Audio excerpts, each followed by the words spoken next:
نحمده ونصلي ونسلم على رسوله الكريم اما بعد فاعوذ بالله من الشيطان الرجيم بسم الله الرحمن الرحيم وَإِذْ قُلْنَا لِلْمَلَائِكَةِ اسْجُدُوا لِآدَمَ فَسَجَدُوا إِلَّا إِبْلِيسَ قَالَ أَأَسْجُدُ لِمَنْ خَلَقْتَ طِينًا۔ اور یاد کرو جب ہم نے فرشتوں کو حکم دیا کہ آدم کو سجدہ کرو تو ابلیس کے سوا سب نے سجدہ کیا۔ اس نے کہا کیا میں اسے سجدہ کروں جسے تو نے مٹی سے بنایا؟ یہاں سے اس رکوع سے اللہ رب العالمین نے ایک مرتبہ پھر حضرت آدم علیہ السلام کا واقعہ بیان کیا۔ اس کی ایک وجہ علماء نے یہ لکھی، فرمایا اس سے پہلی آیات میں اللہ رب العالمین نے اپنے حبیب علیہ السلام کو اور ان کی قوم اور ان کے اہل زمانہ کی طرف سے پہنچنے والی جو مشقتوں کا ذکر فرمایا، اور جبکہ اس آیت سے یہ بیان فرمایا کہ سابقہ انبیاء کرام علیہم السلام کے ساتھ ان کے اہل زمانہ کی بھی ایسی ہی روش رہی ہے، اور ان میں سے حضرت آدم علیہ السلام کو دیکھ لے کہ جو اللہ رب العالمین کے سب سے پہلے مقرب بندے ہیں، انہیں ابلیس کی طرف سے کیسی شدید مشقت کا سامنا ہوا۔ دوسری وجہ یہ ہے کہ رسول اکرم صلی اللہ علیہ وسلم کی قوم نے حضور سے صرف تکبر اور حسد کی وجہ سے جھگڑا کیا اور ان کے خلاف طرح طرح سے باطل شبہات پیش کیے۔ تکبر کی بنا پر فرمایا کہ یہ لوگ ایمان سے یہ محروم رہے، اور نبی اکرم صلی اللہ علیہ وسلم کو نبوت اور بلند درجہ ملنے کی وجہ سے ان کی قوم نے ان سے حسد کیا۔ اس آیت میں یہ بیان اللہ رب العالمین نے فرمایا کہ تکبر اور حسد یہ دو ہی یہ چیزیں تھیں کہ جس نے ابلیس کو بھی شیطان کو بھی ایمان سے نکال کر کفر میں داخل کر دیا، اور مخلوق میں یہ تکبر اور حسد یہ پرانا مرض ہے۔ تو کیا پتہ چلا کہ یہ تکبر اور حسد انسان کو ایمان سے بھی نکال سکتا ہے، یہ دو بیماریوں سے بچنا چاہیے۔ تو اب آیت کا خلاصہ یہ ہوا کہ اللہ رب العالمین نے فرشتوں کو حکم دیا کہ حضرت آدم علیہ السلام کو سجدہ کرو، تو فرشتوں نے لبیک کہتے ہوئے سارے کے سارے سجدے میں چلے گئے، لیکن شیطان عقل کا وہ استعمال کرنے لگ گیا اور اس نے حضرت آدم علیہ السلام سے حسد اور اپنی ذات کے تکبر کی وجہ سے اس نے اللہ کی بارگاہ میں یہ جواب دیا کہ میں اسے سجدہ کروں کہ جسے تو نے مٹی سے بنایا ہے، حالانکہ میری پیدائش آگ سے ہے اور میں حضرت آدم علیہ السلام سے افضل ہوں۔ حالانکہ صرف حکم کیا تھا کہ سجدہ کرو، یہ اللہ کا حکم تھا، لیکن وہ دلیل دینے لگ گیا، وہ اپنی افضلیت ثابت کرنے لگ گیا۔ یہ وجہ یہی تھی کہ آج بھی اگر ہم دیکھتے ہیں جو بڑوں کی بات نہیں مانتے تو یہی دو باتیں آتی ہیں، تکبر اور حسد۔ وہ سوچتے نہیں کہ ہمیں حکم کیا مل رہا ہے، تو یہ تکبر اور حسد انسان اپنی افضلیت، یہ شیطان کا کام تھا جس نے یہ اللہ کی بارگاہ میں بے ادبی کی اور کفر کیا۔ آگے کیا سنیے، قال ارأيتك هذا الذي كرمت علي لئن أخرتني إلى يوم القيامة لأحتنكن ذريته إلا قليلا۔ کہنے لگا بھلا دیکھ تو جسے تو نے میرے اوپر معزز بنایا، اگر تو نے مجھے قیامت تک مہلت دی تو ضرور میں تھوڑے سے لوگوں کے علاوہ اس کی اولاد کو پیس ڈالوں گا۔ شیطان نے مزید اللہ کے سامنے جرت کیا کی، وہ کہنے لگا شیطان اللہ رب العالمین کی بارگاہ میں کہ جسے تو نے میرے اوپر معزز بنایا، یعنی حضرت آدم علیہ السلام کو، اور ان کو مجھ پر فضیلت دی اور اس کو سجدہ کروایا، تو میں قسم کھاتا ہوں تیری کہ اگر تو نے مجھے قیامت تک مہلت دی تو میں جو اس کی اولاد ہوگی ان کو پیس ڈالوں گا یعنی گمراہ کر دوں گا، سوائے ان چند لوگوں کے جنہیں تو محفوظ رکھے اور جنہیں تو بچائے رکھے، اور وہ تیرے مخلص بندے ہیں۔ شیطان نے جب اللہ سے یہ کلام کیا، پھر اللہ نے جو اسے جواب دیا، اب وہ آگے اس آیت میں وہ دو آیات میں جواب آ رہا ہے۔ سنیے اللہ رب العالمین نے شیطان کو کیا جواب دیا، قال اذهب فمن تبعك منهم فإن جهنم جزاؤكم جزاء موفورا واستفزز من استطعت منهم بصوتك وأجلب عليهم بخيلك ورجلك وشاركهم في الأموال والأولاد وعدهم وما يعدهم الشيطان إلا غرورا. اللہ نے فرمایا چلا جا تو ان میں جو تیری پیروی کرے گا بے شک جہنم تم سب کی بھرپور سزا ہے، اور تو اپنی آواز کے ذریعے جسے پھسلا سکتا ہے پھسلا دے، اور ان پر اپنے سواروں اور پیادوں کے ذریعے چڑھائی کر دے، اور مالوں اور اولاد میں تو ان کا شریک ہو جا اور ان سے وعدہ کرتا رہ، اور شیطان ان سے دھوکے کے ہی وعدے کرتا ہے. یہاں پر اللہ رب العالمین نے سب سے پہلے اس شیطان کو کہا کہ تو میری بارگاہ سے نکل، اور تجھے قیامت تک میں نے مہلت دی، اور یاد رکھ کہ جو تیری پیروی کرے گا میں اسے جہنم کی، جو بھی تیرے نقش قدم پر چلے گا، فرمایا ان سب کو جہنم کی بھرپور سزا ملے گی. اور مزید اس آیت میں اللہ نے فرمایا کہ تو اپنی آواز کے ذریعے جسے پھسلا سکتا ہے پھسلا دے، اور ان پر سواروں اور پیادوں کے ذریعے چڑھائی کر دے. اس سے کیا مراد ہے؟ یعنی اپنے تمام مکر و فریب کے جتنے تو جال بچھا سکتا ہے اور جو تیرے ساتھ لشکر ہیں، فرمایا ان کو استعمال کر لے ان حضرت آدم علیہ السلام کی اولاد کے خلاف. اور تجھے مہلت دی جاتی ہے کہ گناہ کروا کر ان کے مالوں میں، ان کی اولاد میں تو ان کا شریک ہو جا اور ان سے جھوٹے وعدے کرتا رہے. یہاں پر علماء نے فرمایا یہ جو اللہ رب العالمین نے اس سے فرمایا کہ شیطان کے پھسلانے، یہ اس کا پھسلانا کیا ہے، تو یاد رکھیے کہ شیطان کا پھسلانا یہ ہے کہ وسوسے ڈالنا اور گناہ کی طرف بلانا. اور بعض علماء نے فرمایا شیطان کا پھسلانا یہ ہے کہ گانے باجے اور یہ جو میوزک کی آوازیں، لہو و لعب کی آوازیں ہیں، یہ ساری آوازیں یہ شیطان کی طرف سے ہوتی ہیں. اور حضرت عبداللہ بن عباس رضی اللہ عنہما نے تو کمال کی بات آپ سے منقول ہے کہ کیا زبردست بات آپ نے ارشاد فرمائی کہ فرماتے ہیں جو آواز اللہ کی مرضی کے خلاف منہ سے نکلے وہ شیطانی آواز ہے. یعنی انسان کو کتنی زبردست بات آپ نے بتا دی کہ انسان اپنی زبان کو کنٹرول بھی کر لے اور اپنی آواز کو بھی. یعنی جو آواز اللہ کی مرضی کے خلاف نکلے وہ شیطانی آواز ہے. اب دیکھ لیجئے جو گانے گائے تو وہ اللہ کی مرضی تو اس میں نہیں، اسی طرح بیہودہ گفتگو جو ہے وہ اللہ کی مرضی تو نہیں. اللہ کی مرضی تو اللہ کا ذکر ہے، اللہ کی مرضی تو اس کے محبوب پر درود پاک پڑھنا ہے. یہ والی آواز اللہ کی مرضی تو قرآن پڑھنا ہے. اور سب سے زیادہ آواز جو اللہ کو اچھی لگتی ہے وہ قرآن کی آواز ہے کہ جو قرآن کی آواز وہ اپنے رب سے باتیں کرتے ہیں، یہ آواز سب سے پیاری آواز ہے. اور دوسری بات کہ یہ تو بات آپ کو سمجھ میں آ گئی کہ یہ پھسلانا یہ ہوا. اب جو اللہ رب العالمین نے اسے یہ بھی فرمایا کہ مال و اولاد میں شریک ہو جا. اب شیطان مال میں کیسے شریک ہوتا ہے اور اولاد میں کیسے شریک ہوتا ہے، تو سنیے اس کو علماء نے لکھا. فرمایا کہ جو گناہ مال میں ہو یا اولاد میں ہو ابلیس اس میں شریک ہے. کیسے؟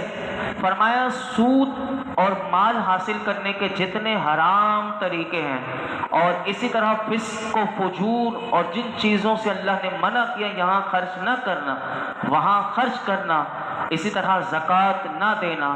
فرمایا کہ یہ وہ سارے کام ہیں کہ جس میں شیطان شامل ہے. یعنی یہ شیطان کی وجہ سے انسان اگر زکوٰۃ نہیں دیتا تو گویا کہ اس کے مال میں شیطان شریک ہو گیا. اب اولاد میں شیطان کیسے شریک ہوتا ہے اس کو بھی علماء نے لکھا کہ جب انسان زنا کرتا ہے اور ناجائز طریقے سے اولاد کو حاصل کرتا ہے تو یہ شیطان کی شرکت اس میں شامل ہو گئی کہ جب حلال ذریعے سے ہوگا تو پھر شیطان سے محفوظ رہے گا، اور اس طرح شیطان کی شرکت ہو جاتی ہے. اور ایسے ہی شیطان کی شرکت والے جب پیدا ہوتے ہیں معاشرے میں تو پھر ایسے ہی لوگ ہوتے ہیں کہ جو لبرل ٹائپ کے بھی ہوتے ہیں اور جیسے حضور کے گستاخ ہوتے ہیں وہ ایسے ہی لوگ ہوتے ہیں کہ جن میں شیطان کی پوری شرکت ہوتی ہے. اور اللہ رب العالمین ایسے ہمیں محفوظ فرمائے. اب آگے سنیے پھر اللہ رب العالمین نے اسے ایک اور بات بھی آگے ارشاد فرمائی. فرمایا ان عبادی لیس لک علیہم سلطان وَقَفَى بِرَبِّكَ وَكِيلًا، بے شک جو میرے بندے ہیں ان پہ تیرا کچھ قابو نہیں اور تیرا رب کافی کارساز ہے۔ اللہ نے ابلیس شیطان سے مزید ارشاد فرمایا تجھے میں نے مہلت بھی دی، اختیار بھی دیا، لیکن یاد رکھ تو میری مخلوق میں گمراہ کر دے جس کو چاہتا ہے، اور اپنے جال میں جس کو چاہتا ہے پھنسانا چاہتا ہے تو پھنسا دے، لیکن ساتھ یہ یاد رکھ کہ جو میرے بندے ہیں، جو اصحاب فضل و صلاح ہیں جیسے انبیاء کرام علیہم السلام، اور فرمایا کہ میں انہیں تجھ سے محفوظ رکھوں گا اور شیطانی مکر و فریب اور ان وساوس سے دور رکھوں گا۔ یہاں پر علماء نے لکھا اسی آیت کی بنا پر یہ پتہ چلا کہ انبیاء کرام علیہم السلام جتنے اللہ نے کم و بیش 1,24,000 انبیاء اس دنیا میں بھیجے، فرمایا ان سب کے بارے میں مسلمانوں کا عقیدہ یہ ہے کہ وہ معصوم ہیں۔ کیوں؟ اللہ نے انہیں ہمیشہ کے لیے گناہ سے معصوم کر دیا، ان سے گناہ نہیں ہو سکتا۔ اور اسی کے ساتھ علماء نے اسی آیت کو سامنے رکھتے ہوئے اولیاء کرام کے بارے میں بھی لکھا کہ وہ گناہوں سے محفوظ ہوتے ہیں، معصوم نہیں ہوتے، محفوظ ہوتے ہیں، اور اللہ رب العالمین کے جو خاص بندے ہو جاتے ہیں وہ سب اس آیت میں آ جاتے ہیں کہ وہ شیطان کے مکر و فریب سے محفوظ رہتے ہیں۔ آگے ارشاد فرمایا ربکم الذی یزجی لکم الفلک فی البحر لتبتغوا من فضلہ انہ کان بکم رحیما واذا مسکم الضر فی البحر ضل من تدعون الا ایاہ فلما نجاکم الی البر اعرضتم وکان الانسان کفورا۔ اور تمہارا رب وہ ہے کہ تمہارے لیے دریا میں کشتیاں جاری کرتا ہے تاکہ تم اس کا فضل تلاش کرو، بے شک وہ تم پر مہربان ہے۔ اور جب تمہیں دریا میں مصیبت پہنچتی ہے تو اللہ کے سوا جن کی تم عبادت کرتے ہو وہ سب گم ہو جاتے ہیں، پھر تمہیں جب خشکی کی طرف نجات دیتا ہے تو پھر تم منہ پھیر لیتے ہو اور انسان بڑا ناشکرا ہے۔ آگے ارشاد فرمایا افامنتم ان یخسف بکم جانب البر او یرسل علیکم حاصبا ثم لا تجدوا لکم وکیلا، کیا تم اس بات سے بے خوف ہو گئے کہ اللہ تمہارے ساتھ خشکی کا کنارہ زمین میں دھسا دے یا تم پر پتھر بھیجے پھر تم اپنے لیے کوئی حمایتی نہ پاؤ؟ ان تین آیات کا مختصر خلاصہ یہ ہے کہ اللہ رب العالمین نے مشرکوں سے کہا کہ تمہارا حال یہ ہے کہ جب تم سمندر میں سفر کرتے ہو تو تمہیں سمندر میں سفر کرتے ہوئے کوئی مصیبت آتی ہے اور تم یہ سمجھ لیتے ہو کہ اب تم ڈوبنے والے ہو، کہ تم تباہ ہو جاؤ گے، تو اس وقت جن بتوں کی تم عبادت کرتے تھے تو اس وقت تمہیں چاہیے تھا کہ تم انہی کو پکارتے کہ جن کو تم نے اپنے ہاتھوں سے بنایا۔ لیکن کیا ہوتا ہے جب تمہیں یقین ہو جاتا ہے کہ تم ڈوبنے والے ہو تو اس وقت تم کسی اپنے جھوٹے معبود کا اپنی زبان پر نام نہیں لاتے، اور اس وقت تمہیں یقین ہو جاتا ہے کہ اگر تمہیں کوئی بچا سکتا ہے تو وہ ذات اللہ کی ہے۔ فرمایا کہ اس وقت تم اسی کو پکارنے لگتے ہو، پھر وہ رب تمہیں طوفان سے نجات دے دیتا ہے اور صحیح سلامت تمہیں کنارے پر لے کر آ جاتا ہے، پھر تم اس کی توحید سے منہ پھیر لیتے ہو اور دوبارہ انہی ناکارہ بتوں کو پوجنا شروع کر دیتے ہو۔ اس ساری صورت حال کا خلاصہ یہ ہے کہ انسان بڑا ناشکرا ہے۔ اور تیسری آیت میں اللہ نے ایک زبردست بات ہم سب کے لیے بھی اور ان مشرکوں کے لیے بھی فرمایا کہ تم کیا اس بات سے بے خوف ہو گئے کہ تم یہ سمجھتے ہو کہ ہم نے تمہیں دریا سے نجات کے بعد تمہیں خشکی کے کنارے اتار دیا، تم سمجھتے ہو ہم بچ گئے، تم سمجھتے ہو کہ ہم دوبارہ کوئی کام کرنے لگے، لیکن تمہارا رب اس بات پر بھی قادر ہے۔ فرمایا کہ خشکی کے کنارے لا کر بھی تمہیں زمین میں دھسا دے، تمہیں سمندر میں تو ڈوبنے سے بچا لیا، کنارے لا کر تمہیں خشکی میں دھسا دے، جیسے کہ قارون کو اللہ نے زمین میں پورا گاڑ دیا، دھسا دیا۔ آیت کا مقصد یہ ہے کہ خشکی اتری سب اللہ کے تحت قدرت ہے، جیسا وہ سمندر میں غرق کرنے اور بچانے پر قادر ہے، ایسا ہی خشکی میں بھی زمین کے اندر دھسا دینے اور محفوظ رکھنے پر قادر ہے۔ خشکی ہو یا تری، ہر کہیں بندہ اللہ کی رحمت کا محتاج ہے، وہ تمہیں زمین میں دھسانے پر بھی قادر قادر ہے اور یہ بھی قدرت رکھتا ہے کہ تم پر آسمان سے پتھروں کی بارش کر کے تمہیں تباہ و برباد کر دے، جیسے کہ اللہ نے قوم لوط پر آسمان سے پتھروں کی بارش کر کے انہیں تباہ و برباد کر دیا تھا، اور فرمایا کہ پھر جب تم تباہ ہو جاؤ گے تو تم اپنے لیے کوئی حمایتی نہ پاؤ گے جو تمہیں بچا سکے۔ الغرض ساری باتوں کا خلاصہ یہ ہے کہ تمہیں اللہ سے ڈرنا چاہیے، ہم سب کو بھی اللہ سے ہمہ وقت ڈرنا چاہیے۔ یہ نہیں کہ بڑے بڑے طوفانوں سے اللہ ہمیں بچا لیتا ہے لیکن ہم پھر ہماری وہی روش ہوتی ہے۔ اللہ ہمیں اپنا صحیح معنوں میں خوف عطا فرمائے۔ دعا کے بعد آپ جتنے احباب ہیں، آپ تمام احباب کے لیے نیاز کا اہتمام ہے، تو آپ پہلی منزل پر نیاز کھا کر تشریف لے جائیے گا۔ الحمدللہ رب العالمین والصلاة والسلام علی سید الانبیاء والمرسلین وعلی آلہ وصحابہ اجمعین۔ اللہم ربنا آتنا فی الدنیا حسنۃ وفی الآخرۃ حسنۃ وقنا عذاب النار۔ ایک مرتبہ سورہ فاتحہ، 3 مرتبہ سورہ اخلاص حضور سیدنا شیخ عبد القادر جیلانی غوث پاک رضی اللہ تعالیٰ عنہ کی روح پاک کو اصال ثواب کی نیت سے پڑھ لیجیے۔ اعوذ باللہ من الشیطان الحمدللہ ایاک نعبد و ایاک نستعین قل هو اللہ احد اللہ الصمد لم یلد ولم یولد یا رب العالمین، ہمارا نماز عشاء ادا کرنا، درس قرآن دینا، سورہ فاتحہ، سورہ اخلاص پڑھنا، درود پاک پڑھنا، سب کو اپنی بارگاہ میں قبول فرما۔ کوئی غلطی کوتاہی ہو معاف فرما۔ اس کا ثواب ہدیۃً تحفۃً نبی پاک صلی اللہ علیہ وسلم کی بارگاہ میں پیش کرتے قبول فرما۔ نیاز شریف کا اہتمام کرنا اپنی بارگاہ میں قبول فرما۔ تمام کا ثواب ہدیۃً تحفۃً نبی پاک صلی اللہ علیہ وسلم کی بارگاہ میں پیش کرتے ہیں قبول فرما۔ حضور کے صدقے میں تمام انبیاء کرام، تمام صحابہ کرام، تابعین، تبع تابعین، ائمہ مجتہدین، اولیاء کاملین، علماء راسخین، جمیع مومنین مومنات، مسلمین مسلمات کی ارواح کو اس کا ثواب پہنچا۔ بالخصوص حضور کے والدین کریمین طیبین طاہرین، آپ کی تمام ازواج مطہرات، اہل بیت اطہار، جملہ صحابیہ تابعیات اولیات کی بارگاہ میں بشکر قبول فرما۔